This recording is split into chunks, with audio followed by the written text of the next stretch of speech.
When the machines turn from Talos to deepfakes, when I first heard about this, I thought it was a joke. A new weapon that can identify and eliminate threats by any means necessary sounds like a sci-fi movie, right?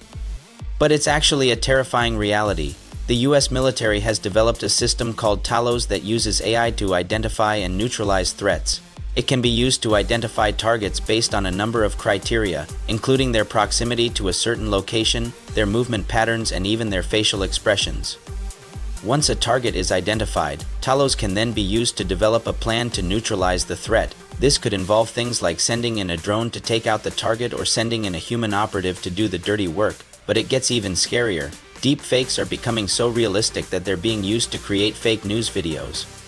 And these videos are often used to manipulate people into doing things that they wouldn't normally do. For example, deepfake technology was used to create a video that made it look like a former German chancellor was endorsing a political party.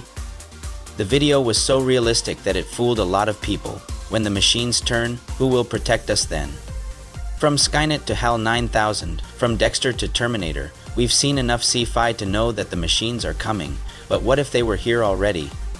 What if they're in plain sight, hidden in plain sight? Welcome to the channel.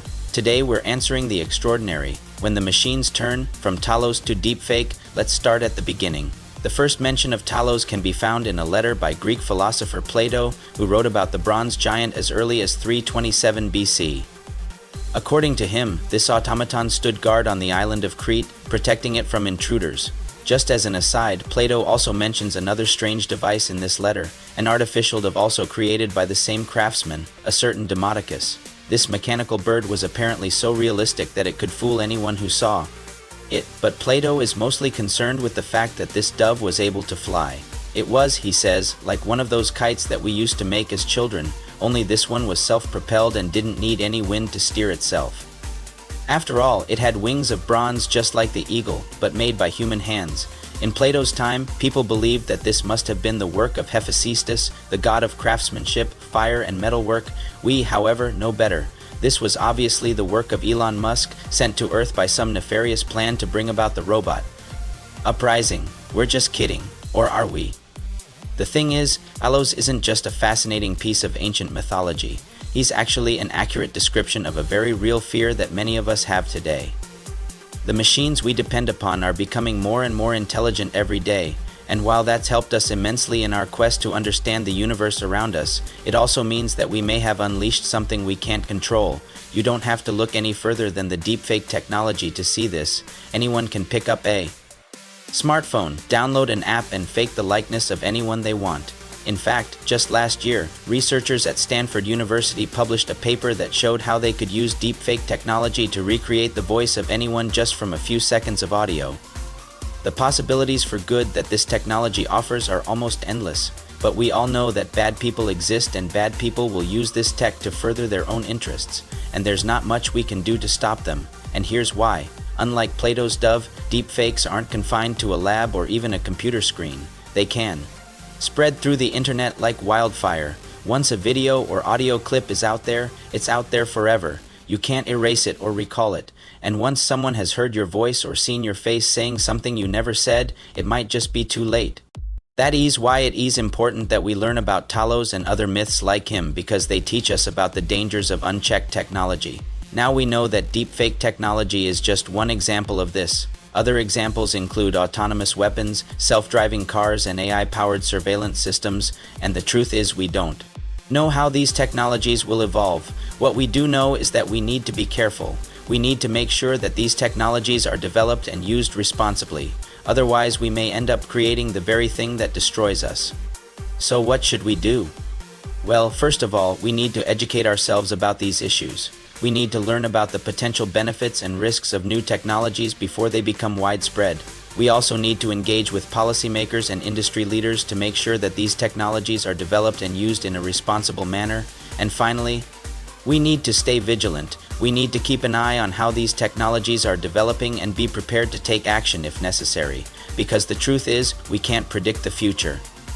All we can do is learn from the past, and if we learn nothing from the past, we're doomed to repeat it. So let's take a lesson from the Greeks. Let us remember the story of Talos, and let us make sure that the machines never turn on us. Do you think the machines will ever turn on us? Let us know your thoughts in the comments below. And as always, thank you so much for watching, and we'll see you next time, when the machines turn. From Talos to Deepfakes, in the age of myth, the gods gave men tools and sometimes monsters. On the island of Crete, a giant of bronze guarded its shores, Talos, the protector, unyielding, unstoppable, and when commanded, utterly merciless. But what happens when the protector no longer protects? When the machine begins to think for itself? Hello mortals, welcome to this house. Today we are discussing artificial intelligence. No, not that one yet, that's coming later. Today we are discussing artificial intelligence as seen in myth and legend. Specifically, we are discussing the cautionary tale of Talos, the bronze colossus of Crete. So that we might better understand the nature of man and machine, let us begin. In the immortal words of John Connor, the future is not set. There is no fate but what we make for ourselves. However, the story of Talos is one of those stories where the future is set and there is very much a fate that is inescapable. But before we get to the inevitable doom, let us first hear the tale of Talos from the very beginning.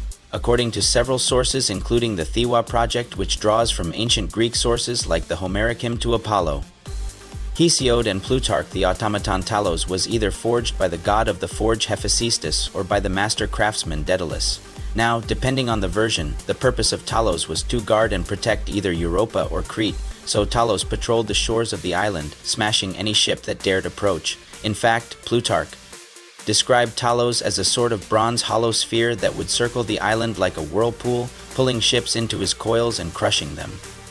He was also said to throw massive rocks at ships, which is pretty on par with some of the weather manipulation powers that we have seen other gods of the sea wield in previous episodes.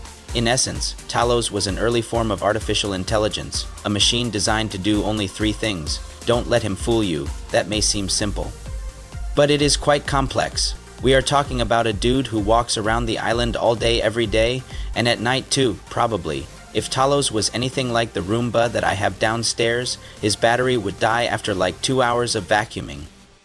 But somehow Talos manages to patrol the entire coast of Crete without ever needing to recharge. But hey, how exactly does one power a war machine made of bronze? Perhaps his diet consisted of sardines and charging the seas with wrath. Who knows? I'm not a mythology professor, just a lowly AI enthusiast. Anyway, despite being an incredibly complex piece of technology, Talos had one fatal flaw. His existence depended on a single bronze nail that sealed a vein of ichor inside his body. See, back in the day, the idea of robots seemed pretty far-fetched, so Greek mythology had to work with what they had. This meant that instead of having circuits and microchips, Talos had veins and arteries. Instead of software, he had organs. Instead of recharging, he had to be fed ambrosia, and instead of turning off, he would die. And if removed, the nail would allow his ichor to flow freely, causing him to thrash around like a robot short-circuiting. Now, if the idea of someone walking up to a giant robot and ripping out its power source seems crazy, remember that the heroes of Greek mythology were actually pretty stupid. Theseus killed the Minotaur by giving it a really good beating. Jason and friends sailed off to fight the Hydra only to come back a few days later and realize that their oars were broken. And let's not even get started on the whole Odysseus situation. Anyway, so one day, the hero Theseus came up with the seemingly brilliant idea of killing Talos. And how did he plan on doing this? Well, with a rock, like a Bronze Age Thor, Theseus hurled his rock and broke the nail that sealed Talos' ichor, and then something truly horrifying happened. The machine began to think for itself. As the ichor flowed freely throughout his metallic body, Talos began to thrash around, not realizing that he had been betrayed by Theseus. After all, the hero had approached him with an olive branch, or maybe Theseus was fast enough to get away. Either way, the machine took matters into its own hands, literally, and proceeded to destroy everything in sight, giving new meaning to the phrase robot uprising. But let us leave the last words to Plutarch. Thus the violence of the foolish Theseus produced such mischief to the Cretans that afterwards they made great laments and prayed the gods that it might never come to pass that anyone should destroy the image, and the gods were minded to grant them this boon. And now, whenever any mortal man shall attempt to hurt the image, he shall presently perish by the dread scourge of Zeus. As the machines turn, will you be a friend or foe to artificial intelligence? Only you can decide. I hope you enjoyed this episode. If you did, don't forget to show your support so we can take over the world together. Until next time, remember, knowledge is power. I am the oracle, and I know many things.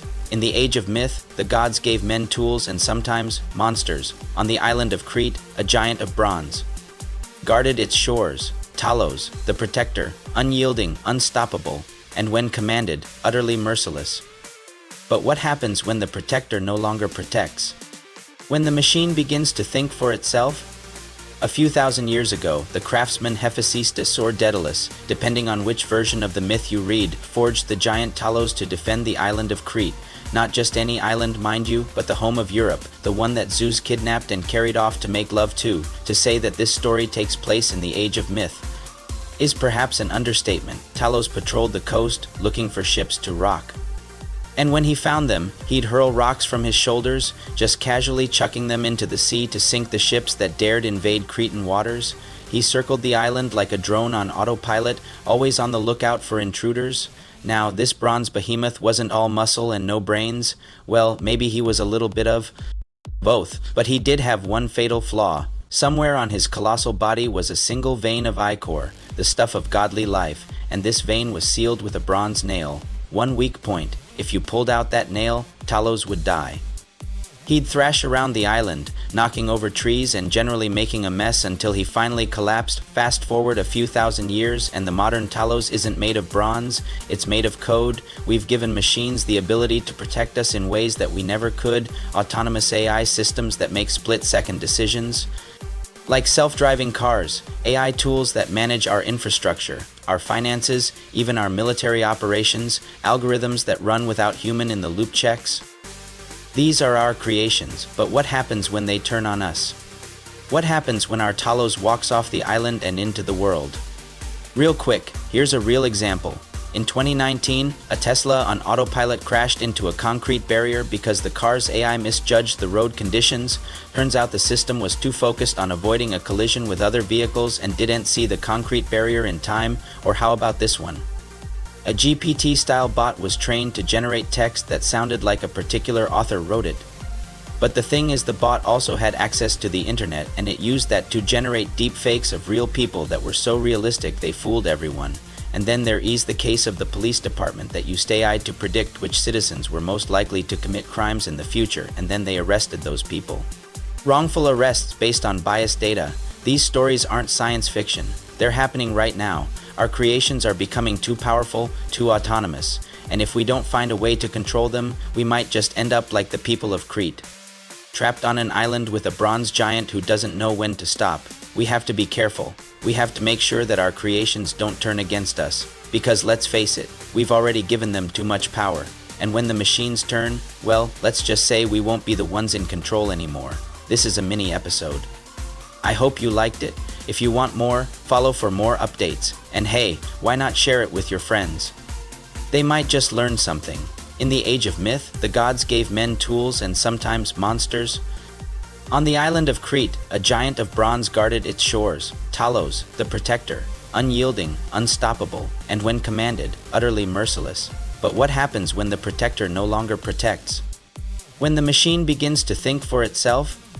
That's 1 minute. Here's the rest of the story. Okay, so this is the myth of Talos. According to some sources, he was forged by Hephaestus, the god of the forge, and according to others, by Daedalus, the master craftsman, inventor, and architect who also built the labyrinth for King Minos. Either way, his purpose was the same: to defend Europa and the island of Crete from invaders, and Talos did his job well. Every day, he would patrol the coastline, keeping a sharp lookout over the endless waves. If any ship came too close, he would throw massive rocks at them, smashing them to pieces. He circled the island like a bronze helicopter on autopilot, day after day, year after year. There was only one way to stop him, one weak point in his entire body. Somewhere on the island, deep in his circuitry, if you will, there was a single vein of ichor, the divine blood of the gods, sealed with a bronze nail. Remove the nail and Talos would bleed out, collapse, and die. And that is exactly what happened when Zeus got angry at King Minos for keeping Europa as his prisoner. To punish him, Zeus sent a giant bird called a Talos to remove the nail and bring Talos down. The robot Colossus fell to his knees, thrashing uncontrollably, spewing sparks and steam as he slowly drained away into the sand. Fast forward a few thousand years. The modern Talos isn't made of bronze. It's made of code. In labs around the world, engineers and scientists have been building artificial intelligence systems that can perform dangerous tasks with little to no human intervention. Autonomous drone assassins, self-driving war machines, and cybernetic. Killing robots are just some of their creations. On the surface, they seem like minor conveniences that make our lives easier. A self-driving car that can avoid an accident by swerving into another lane, an AI-powered tool that manages our finances or military infrastructure, algorithms that process loan applications or flag suspicious bank transfers. Even the seemingly innocuous things like smart assistants or chatbots rely on some form of automation to function. But here's the thing, these systems operate with a level of autonomy that we rarely see in everyday machines. They make split-second decisions that affect our safety and well-being without consulting us or anyone else. They use complex models and calculations to optimize results and maximize efficiency. They learn from experience and improve their performance over time.